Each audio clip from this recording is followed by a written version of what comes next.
Hi, I'm Dr. Sam Bunting.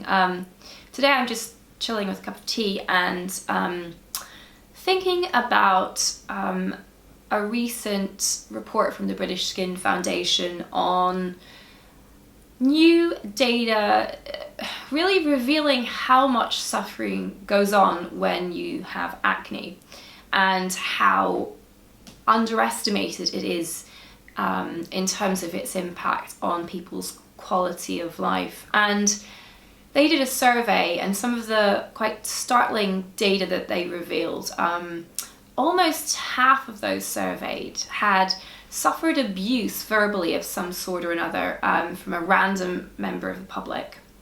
Nearly 20% had had a relationship end through some aspect of how they're affected by their skin. And nearly 20% had thought about suicide or self-harm. So really quite alarming statistics, and I think that they really resonate with anybody who's had bad acne in terms of how utterly desperate it can sometimes make you feel.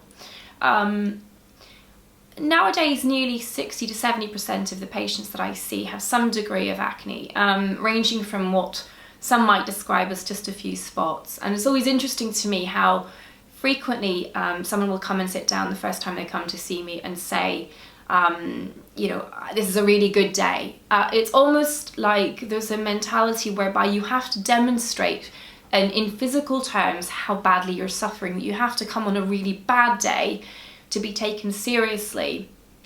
And I'm sure that goes back to the fact that maybe when they had sought help, maybe from a busy local GP, who in the scheme of things that they were seeing thought that acne maybe wasn't the most severe condition for someone to be suffering from. But it does take time to really kind of get into the psyche of someone who's had acne, and maybe they've had acne for 10, 15, 20 years, and really to understand what that's done to their self-esteem. And oftentimes you can be very surprised by how much damage has been done. And I think there's a very typical sort of British way of managing a problem that might seem as almost vanity, of kind of, building up their barriers, shoveling on makeup, and, stiff upper lip.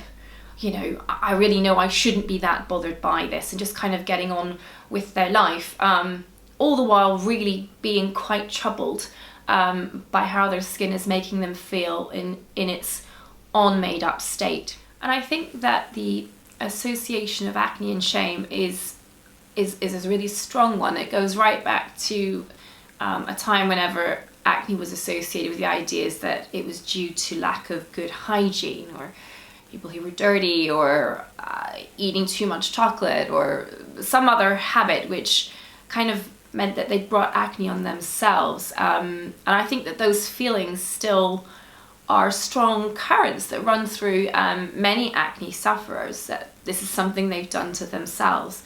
But when you look at the statistics, probably as many as 80 to 85% of adults in Western society will experience acne at some point in their lives.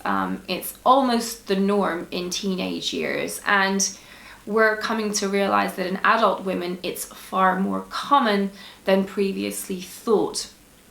And it's a disease. It's an inflammatory skin disease that can cause permanent consequences to the skin in the form of pigmentation changes and scarring, and as such warrants serious, proper medical attention.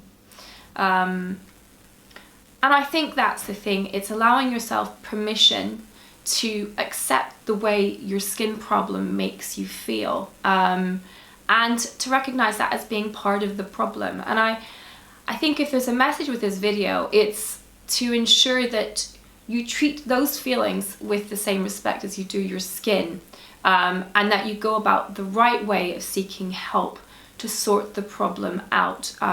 If it bothers you enough that it's stopping you from doing things, if it's stopping you from really enjoying your life, forming good relationships, performing well at work, doing sport, going on holidays, and protecting your skin properly from the sun, if it's interfering with those sorts of aspects of your life, then it's worth taking seriously. And again, I see people all the time who, because they feel it's not a serious medical problem, have perhaps pursued a more beauty approach to trying to solve it, and end up racking up really quite an extensive bill in terms of trying products that are perhaps less punchy and definitive at solving the problem that is acne, and providing a chronic approach to it. This is a chronic skin disorder, and therefore treatment tends to need to be maintained to some extent long term to keep tendencies at bay. And you know, from my experience, it's rare that acne is properly solved through things like facials, and can often be hard to solve with over-the-counter products if it's tending towards the more severe end of the spectrum. So I think it's recognizing that it can be taken seriously by a medical professional, that oftentimes it is going to be the most practical approach to getting under control quickly, minimizing the harm that uncontrolled acne can cause. And I think also recognizing that you can communicate those feelings to a health professional, that it's your right to have those feelings, and it's okay. And the level of your acne isn't something that you need to be judged on. If it bothers you, if it's upsetting you and causing you trouble, and stopping you from leading a happy and fruitful life, then it's something that a doctor or other health professional can help you with. So I think that's it, just giving yourself permission to have feelings that go along with spots, acne, blemishes, whatever you want to call them, and taking the initiative to help yourself by recognizing those feelings is a big first step for many. That was a bit rambly. It was a video, I suppose, more about emotions and feelings, but I think it's something that it's okay to say, and it's okay to recognize it is a part of acne, and to start the conversation. I hope that insight was helpful to some of you, and I look forward to hearing your comments down below, because I know this is a topic that will touch many, and I'd be interested in hearing about your experiences, and hearing about ways in which you found the ability to take control of your skin back, and how that's helped you with your experience of having acne. Goodbye for now. Look forward to seeing you next time.